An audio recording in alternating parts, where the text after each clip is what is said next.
我56，就叫我姐我的妹。你哪里的？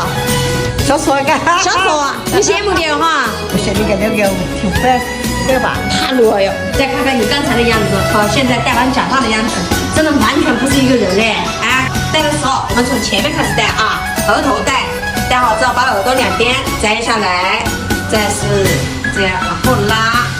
你看，之前女儿在淘宝上给你买过一个长的，是不是啊？长的戴起来好看吗？我没戴过，是不是太难看了呀？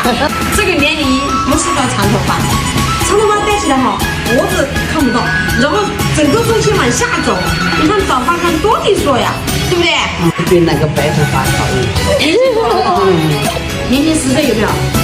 是。配假发，找美女。对。